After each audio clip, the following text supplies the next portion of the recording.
Welcome, everybody, to Discussing Depression with Casey Moran. I am Casey Moran, and we have a very special guest on this episode of Discussing Depression. I'm excited.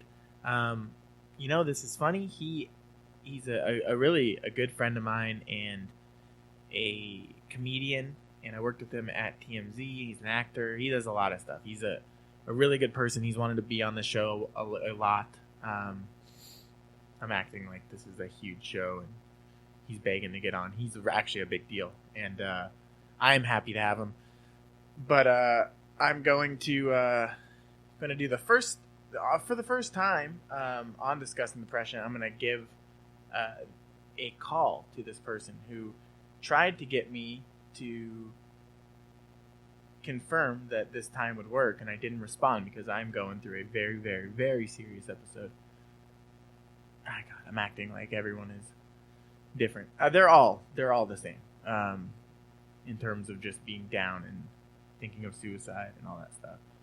But I don't respond. My communication, which is my degree, by the way, is awful. So I'm going to try to get this guy on. Let's see. His name's Brian McDaniel. He's a big deal. You might have seen him in the Entourage movie.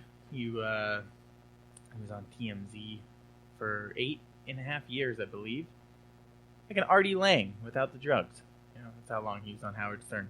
This guy's great. My favorite people. It's going to be fun. Let's give him a call because he doesn't know what's happening. Awkward silence is always good. Let's see what happens here.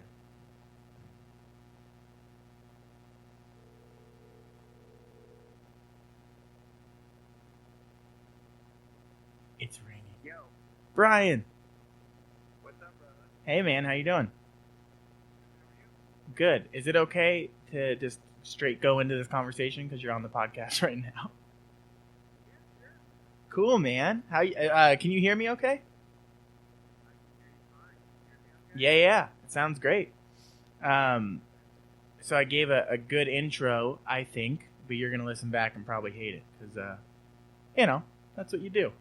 And I love that.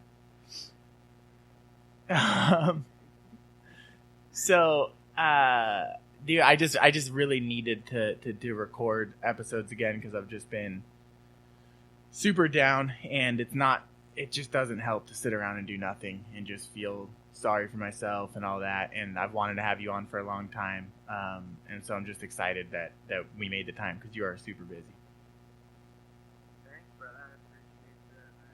I've told you I've been down doing stuff. Cool, man.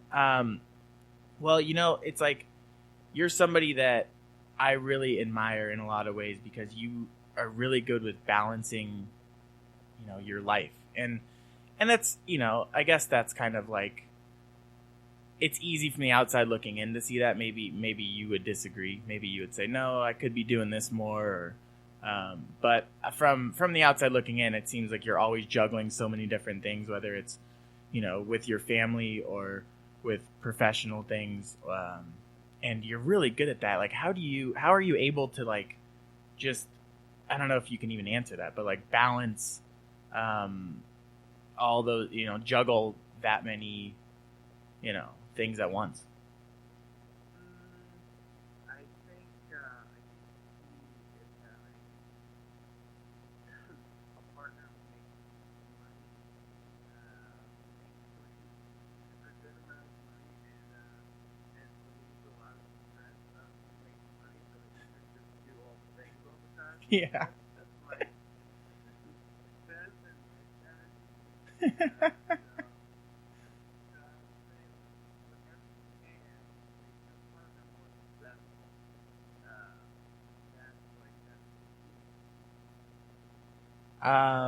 That's No, I mean, that's the like on that, I don't know. It's tricky, right?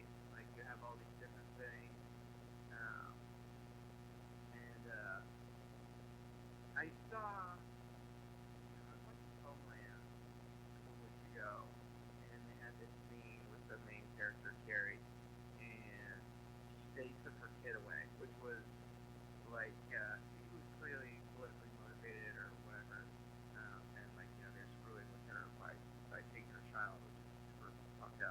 but she goes into this therapy session, fourth therapy session, and the therapist says to her, "Hey,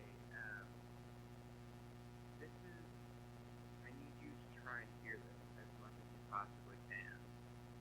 And he says, "You are not alone going through this." And he holds his hands up, and he's like, "There is your child, and there is the rest of it." And the stress of having to figure out that balance is it's gonna weigh on you.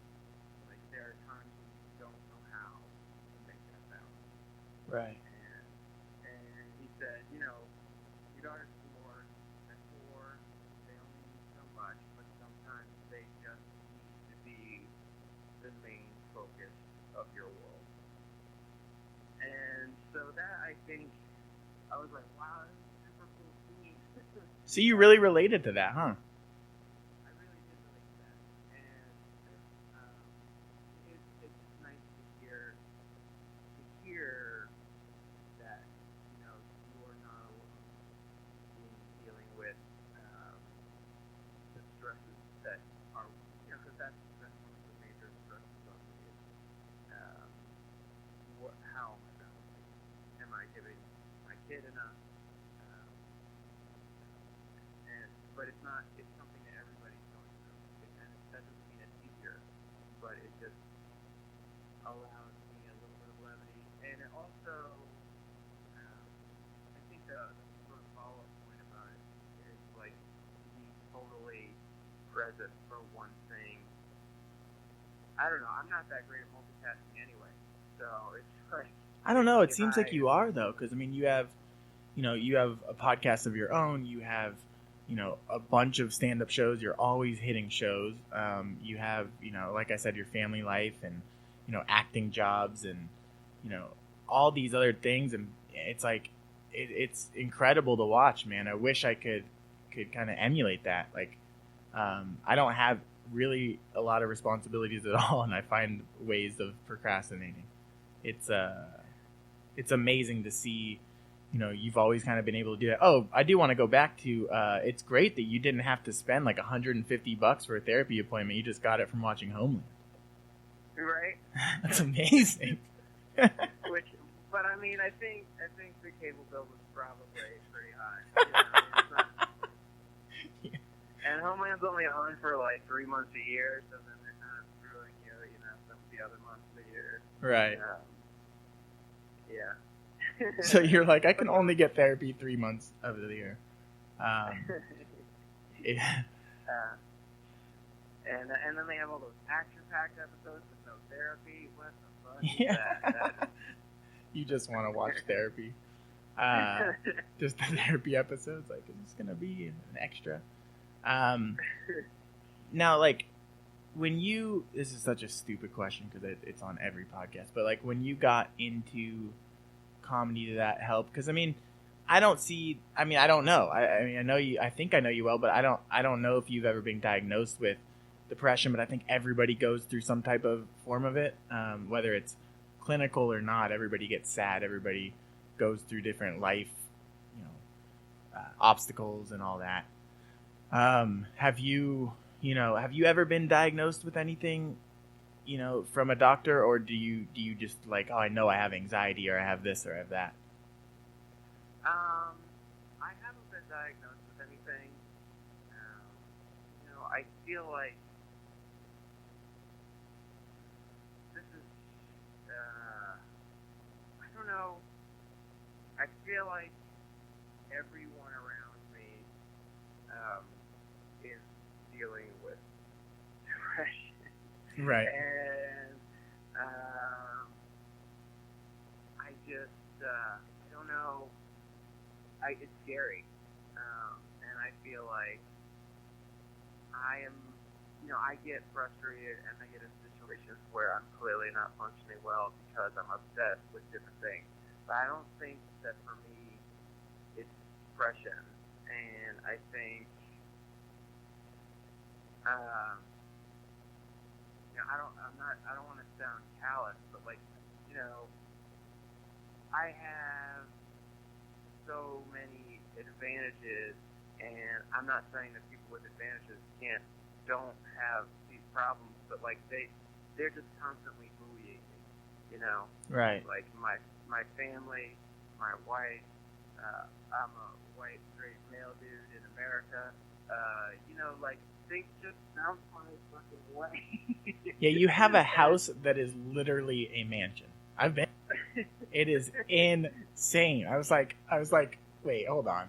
Is this a joke? Like, and it is massive. But you know what though? I just did a solo episode about this. The difference is, unlike me, you are super grateful for everything you have. You're not an ungrateful person. Like, you're super thankful for everything that I can see. So when you came over that day, Sarah Tiana came over, and I told her, oh yeah, we have a nanny here on Tuesdays, and she goes, oh yeah, this house comes with a nanny, right? Which I thought was super funny. Yeah. It's hilarious. I don't know. There's this. You can beat yourself up about. I don't know. It's relativism is a real easy way to. That's worse than it for me. That's when I get in my worst place. Is when I'm comparing myself to others. Right. And so, the fact that I have a nice house is like, I feel like that's some people get upset about that because they don't have it or whatever. I don't know how to explain what I'm trying to say. But just that, like, what you do have, what you do want, what can you do to address what you want? Right. And there's only so much you can do. Yeah, I mean, at the end of the day, it's like, it's weird because I think everybody compares themselves to other people in some way. And everybody says, don't compare yourself. And it's so much easier said than done. Because it's like, if you look at comedy or if you look at other things and you see, other people kind of skyrocketing in their careers or what appears to be, whether you think they're ready or not, it's like you said, it's like, it's so much easier said than done, but it's like you kind of just have to focus on yourself. And if those people are doing great and, great, good for them, but you kind of just have to be like, all right, like, that's just not for, like, I honestly am happy to see people that I know get something, because it's like, oh man, those guys work really hard, or she works really, it's like awesome to see. But I think other people are like, especially LA comedy, they're super, jealous, and they're just, and I'm not saying everyone, but I think a lot of people are just, why does that person have this, or why did they get booked and I didn't? But it's like, there's so many people out there trying to do exactly what you're doing, and it's like, if you spend so much time worrying on them, you're not going to get anything done. Right. Well, I was driving out of a parking lot at work with a coworker one time, and we drove past someone else's space, and they were gone. And my coworker was like, "Oh, must be nice." And I was like, you don't really know what their responsibilities are and what's going on with their life. Right. And I feel like must be nice is like this very common sort of fallback for people, not just in the LA comedy scene, but like people judging other people who they see as having more by doing less, right? Which I mean, I think that's what happened in the election, honestly. Yeah. Not to get political on you, but like it was kind of like a must be nice. Oh, these people have more and do less. They need to be punished. It was sort of like a powerful message in the election, and I don't think that gets you anywhere personally. I think that's just sort of an anger cycle. And so whenever the sort of like concept of must be nice pops into my head, I try and just rephrase it as, well, works for them. Right. You know what I'm saying? Like, because it's not for me. Like, it's just, whatever is going on with them is their situation, and if they can pull off a situation where they leave work early all the time, I mean, somebody's going to notice eventually. You know, if they can pull it off, then they're pulling it off. So Yeah. it works for them. You know, like. Well, if you're spending, yeah, exactly. It's like, also, like you said, you know, nobody knows what's going on behind the scenes of their life. Right. You know, what they're going through. You know, whether they might have some serious personal things that they have to take care of, or, you know, and it's like, that's between them and whoever their boss is or their relationship. And like you said, that, you know, somebody will eventually find out. And it's just like, but I spent so much of my days doing that too, like just going like, oh, this person's further in sportscasting or whatever, and it's like, I should have just been like, good for them, let me focus on what I got to focus on, instead of spending any energy thinking of other people in that way, and not in a good way. It's just that negativity is so bad, and I'm obvious. It's just like, it's so contagious, I think, you know. Well, and it's a real rabbit hole on the internet, you know, with social media, because oh my God, yeah. everyone is just posting all the things that they're getting to do. So if you are spending time on social media, then A, you're not really doing anything, and B, you're seeing things that other people are doing. So then it's like, why do they get to do that? It's true. And well, my brother said, like a while ago, maybe like 7 years ago, he said, social media is really for people to make their lives like seem more glamorous than it actually is. And right. I don't know if like that's like his quote or anything, but he said that, and I was like, oh my God, that's exactly what, like, it's so true, you know, like, right. You know, it's like, and I think we can all be guilty of it in some way, but I know social media is super addicting. Like, I can't get off it. I try to, and it just doesn't happen. Even if I'm not posting, I'm still on it. And I'm like, I love to see what people are up to. And it's like, but it just goes back into procrastinating and not getting stuff done. And, right. And then that makes you more depressed when you see other people doing well, which is so bad sometimes to say. But, right. you know, people that you don't know, probably. And you're just like, why do they have this? But, like, whatever. Like, you know, you have to kind of just live your life. And LA is so tough. It's just crazy, man. I don't know. I don't know. I'm just happy that there are people like you, that are like super, you're such a mentor to like so many comics and people, and you're so supportive. And, you know, I'm a huge fan, and I'm glad that you're able to do this. And just, you've always been a good friend to me, man. We worked together. I was terrible at my job, apparently, because I only lasted a month. But you were so cool to me, man. So, you know what's funny is, like, I don't even really know whether you were that good or not at your job. It was just kind of like the craziness and the pressure cooker clearly had its effects on you. So then it was like, it's that kind of thing where if you had just pretended like you were killing it, I never would have known, you know? Yeah. If you had just walked around strutting, like, with your shoulders back and your chin high, I would have been like, this guy's a gangster, you know? I couldn't do it. If anybody could pull that off in that workplace, they absolutely are a gangster, because there's no... Yeah. It's no, man. It was like, people are asking me like how that was, and I was like, it was boot camp. Like, I got there super early. I'd stay late. I'd do everything that they asked, but I was like, this is, like you said, the pressure was insane. I couldn't handle it. I let it just take over. And I just realized I'm really glad I got that opportunity for a lot of reasons, but mainly because it's like, that was the opportunity where I was like, oh, I don't want to work in entertainment like this. It's just too much. It's too much for me. Like, I have so much respect for people that can hang in there as long as they did. Like, you did, like, 8.5 years there? Yeah. So I just said on the intro that you were like the Artie Lang there without the drugs, you know?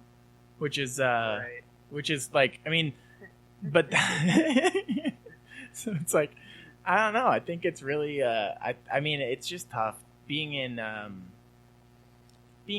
that environment where, and it's like, talk about competitiveness and comparing yourself. Like that's like, that's like, yeah, everybody did it there, I think, but I wasn't there long enough to really know. But it's just like, it's a game of one-upping, you know. That's what you have to do there. Mm-hmm. It's like, oh, you did this, well, I did this, and not just there, but anywhere in LA, it seems like. Right. Yeah, it's very common. Now, when you got in, huh? I'm sorry. Nah, go ahead. Like when you got into stand up, because you know other people were like, you know, super famous people were like, you have to be doing this. Is this something that, like, you know, does stand up help with, you know, with your personal issues, or do you think it does not help them? When I have to produce and promote a show, it's bad. Yeah. When I just get to perform, it's great. Right. Like, but you know, in order to keep performing and moving things forward, like you end up getting involved producing and promoting shows, because that's how you branch out into other shows. You know, like it's not enough just to be funny.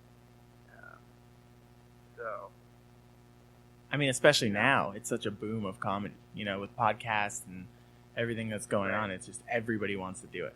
Everybody thinks that they can do it, I think. And so it's like, and there are people that just hustle, and you have to put on shows, you have to produce, because that's how you get stage time. You can go to every open mic that's available and sit for 3 or 4 hours, or you can put on shows and trade spots with other people. So it's like,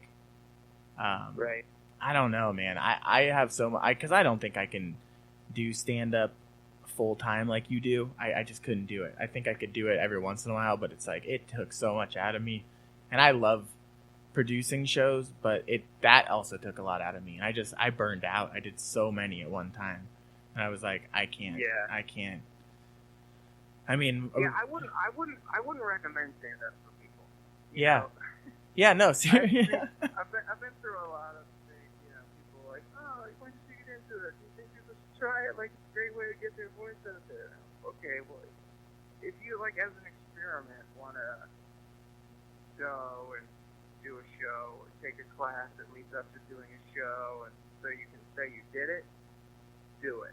Right. But if you're like, I think I can really do this, don't do it.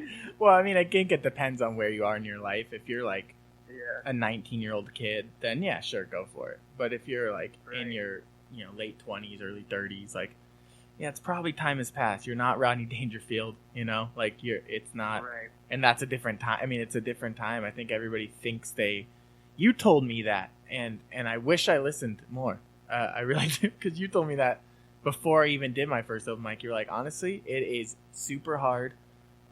If you want to do it, I guess do it, but it is, and I was like, yeah, I could do it. You know, and I just nobody ever listens to that advice. So don't beat yourself about that. Oh, like, man. Everyone else is like, you should probably, you know, whatever. You want to do it as a large, sure, but like going in with the sort of concept that like maybe this could be the thing that I do. Oh man. Yeah, I mean, exactly. Don't quit your day job. It will take everything away from you. I'm not kidding. It will take everything. It will take your relationship. It will take your job. It will take your money. It will take your place. I've seen comics lose all of these things. It's like a country song. Comedy is probably bad for your life. Whoa! Do you really have seen people lose their house over comedy? People, they leave their people. Okay, so many people move to LA. Comics who are like reasonably successful in their home market, who have a home in, you know, Chicago or St. Louis or wherever, will move to LA, right? Move to a shitty apartment in the valley because they're like, I'm ready. And this, I mean, it's punishing.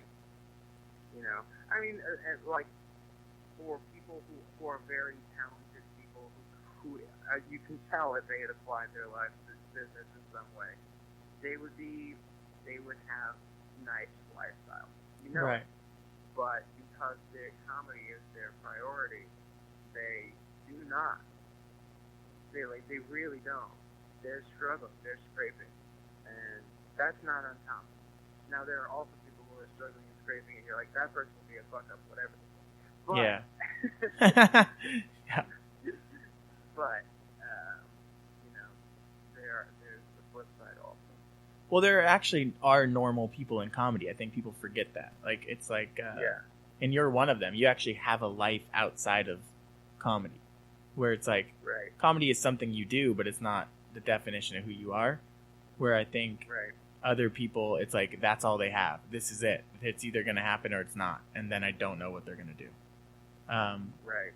And I, you know, it's like, has that affected your relationships with people, you know, on like negatively? Because you're really like a mature person, and I feel like you can like we mentioned before, you actually can balance a lot of things at once, even though you don't think you're a multitasker. Has it affected your relationships, you know, personally, or and if it did you just kind of like, okay, well, I need to stop, you know, going to this many shows? I definitely don't think I have as many. I don't spend as much time with my friends. It's not even close. And like I don't. My decompression and like hangout time is usually just me now, because that's kind of what I need to you know, to just watch Homeland and drink a beer or whatever, you know. It's right. Like, so it is tricky in that, yeah. I mean, I mean, it's definitely affected all of my relationships, but in terms of like something that I miss, I would say, you know, I have great friendships with comedians, and so I'm able to do that and have fun and fuck around when I'm at shows, and so have friendships that way. But my friends who are not comedians, I see way less, and I, you know, I just do less ridiculous, fun friend stuff. Right. And so, you know, I don't really play music anymore. I had a lot of friends I played music with. I don't see them nearly as much anymore. You know, but that's just kind of... That's just being an adult, though, I think. It's just like... Yeah, just being an adult. Yeah. But I did a lot of that stuff when I was an adult without a kid, too. And, like, it's just like, yeah. You know, at a point, you know, it's hard to say, okay, what is the result of comedy and what is the result of having a wife and a kid and a house and a dog, and, you know, you got a lot of responsibility. Everything is, and a lot of things you love. So it's I wouldn't trade it, you know. Right. I wouldn't trade any of it. Yeah. Let me ask you this, because I don't know politics enough to really talk about it on this show. But you're into politics a lot. I am. And this is all I know about, like, because I really only researched like mental health when the elections were going on and all that. And I could be wrong, but what I saw was that like Trump could care less about mental health, but Hillary was a huge advocate for it. So like, I mean, we were already pretty screwed before with mental health. It was, I mean, from my experiences with going inpatients and all that, and seeing what the county provides and all that stuff, it's really, I don't, I mean, maybe you don't even know a lot about that part of it, but what do you think of like what's going on with, do you think the people that have like serious depression and like extremely mentally ill are like even more screwed now? Well, in terms of specific policy, I don't have the answer for you. I mean, I think in general, people don't understand mental health problems very much.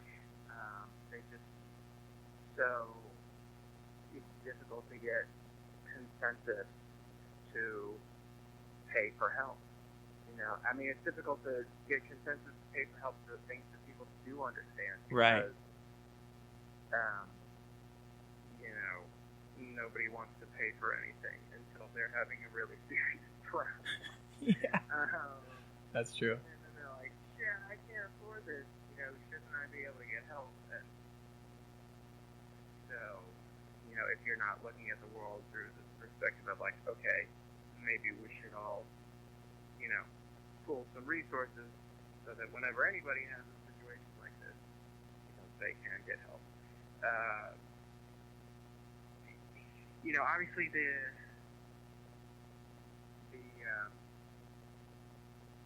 Obamacare or ACA staying the law of the land is a big deal. What happened last Friday was insane. The fact that Trump and O'Ryan couldn't come together and get their deal through was really kind of shocking to me, and I think a huge turn of good fortune to the American people, in my opinion, just because so many, if you, just from a simple, like, are you insured at all perspective, and then to have to go and try and have to deal with a mental health situation, they could use that against you to get a policy. Right. Any pre-existing, the pre-existing condition was going to go away, so that any pre-existing condition in the insurance company could use that against you in getting policy, or then charge you so much more.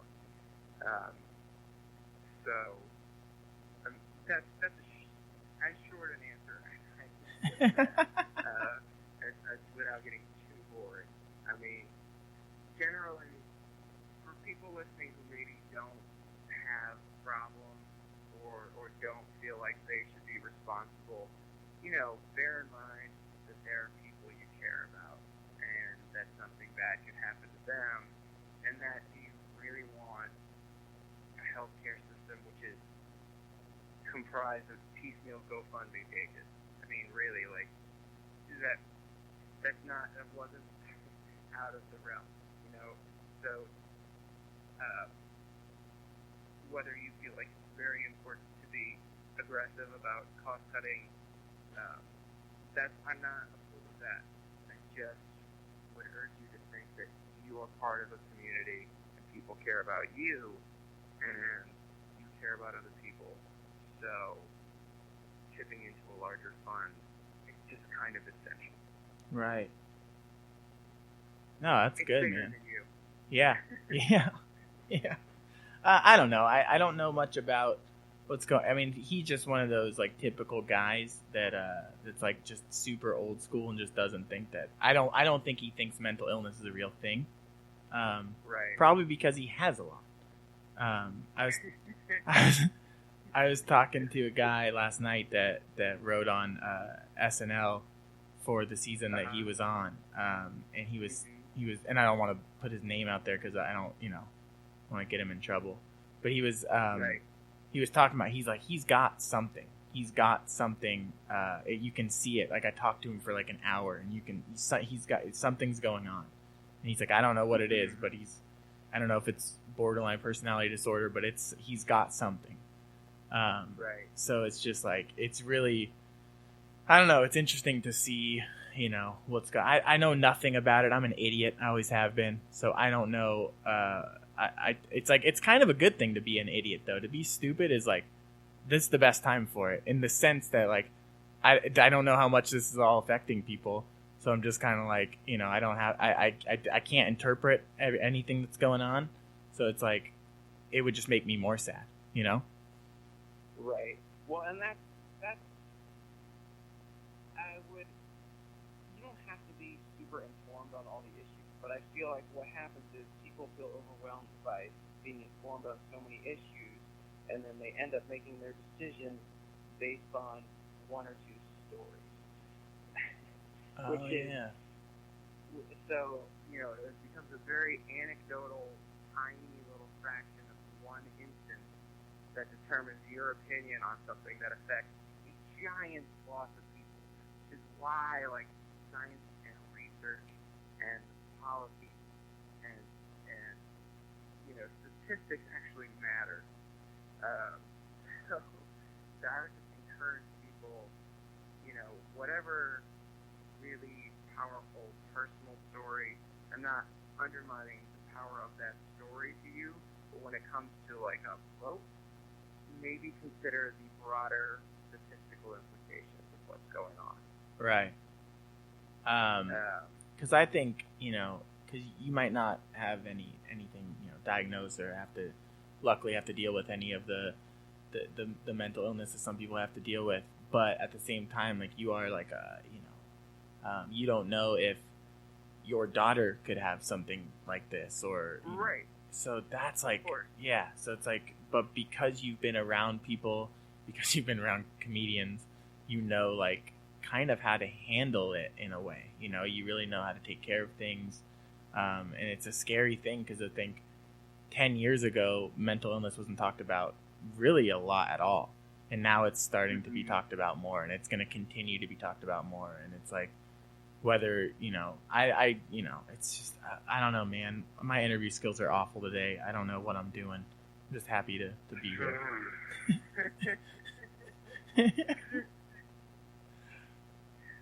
I would say don't beat yourself up, but hey, if you want to beat yourself up, you're an easy target. I really am. I'm the easiest target ever. But yeah, man, I don't want to hold you too long. Do you have any advice for anyone that even if that's fighting mental illness, or friends of people that have loved ones that are fighting it, that you can kind of just share with us? What I do is I try and make it clear that I am not capable of being. It's so weird because you gotta. I mean, in general, you have to be a human being who other people recognize, love other people. Right. Just like that fundamental sense of like this person cares, and it just makes all the difference. And so that is super important, but at the same time, I think, being clear and honest with people that most of the time you can't be someone's therapist. Like, you're not going to do a good job, and it's going to fuck you up. So just let them know that you love them, and you're there. You're there to be present when they want you to be present and there for them. Right. That's really good advice, man, because I've kind of lost friendships because of people trying to be my therapist, and it's my fault for letting it go that long. But it's like people, they have to live their own life, and if they can just, that means so much when people just like reach out. Like, you are one of those people that just checks in. You're not out for anything other than, hey man, how are you? And like, when you have the time to just be like, are you okay? Like, what's going on? And that's like, that means a lot to me, seriously. Right. Well, and on the flip side of that, sometimes I do come to you and I'm like, hey, I want this. And I'm like, hey, I'm asking you for a favor. So I'm not going to like put this in the guise of like, hey, how you doing, buddy? Like, just be clear. Like, when I need a favor from you, I'll say, hey, this would be huge for me. Could you help me out with this? And this is a favor, and I'm just being blunt because that's what this is. But I appreciate that, man, because I do everything I can.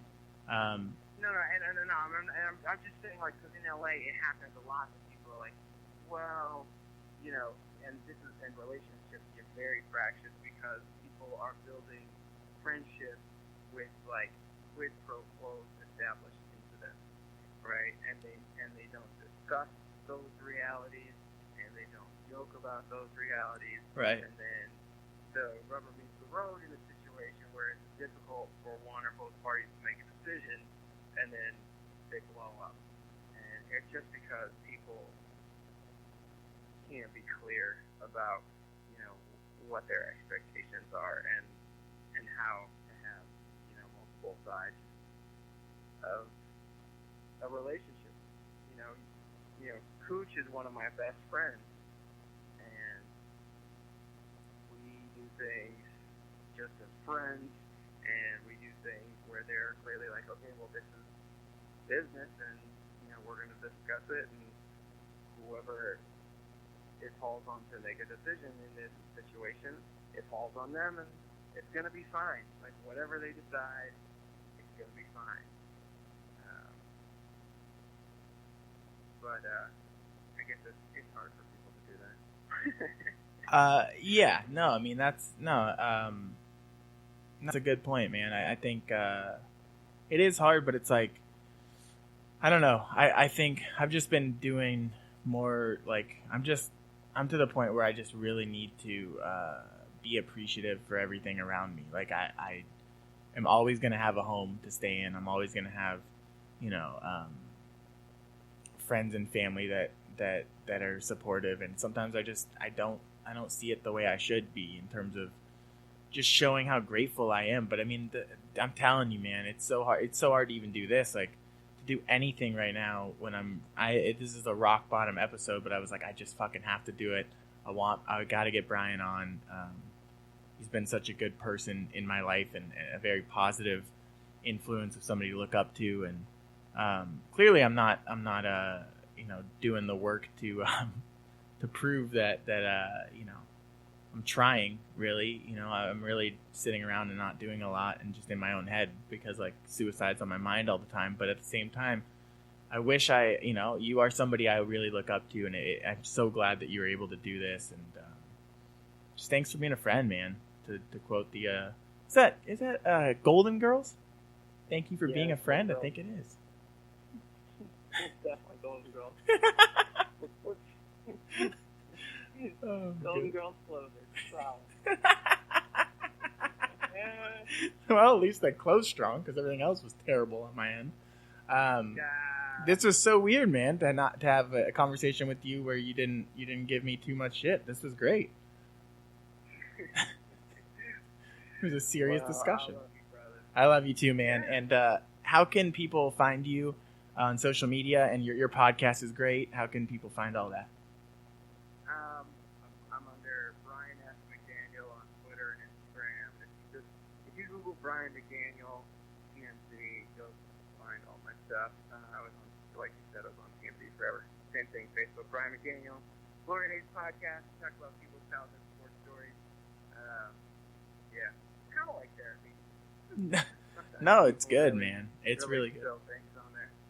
I loved it. I loved every episode but Jose Chavez's. No, I'm just kidding. I love Jose. He's the best. I don't know why I just gave him shit for no reason. He's the best. I love that guy. Jose. Oh, God. Fuck you.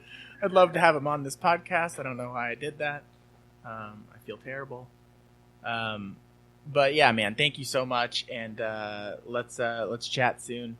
And I'm sorry for taking up this much time of your day. I feel awful. No, man. I was happy to do it. Thank you. All right, thanks, Brian. Appreciate it, man. Okay.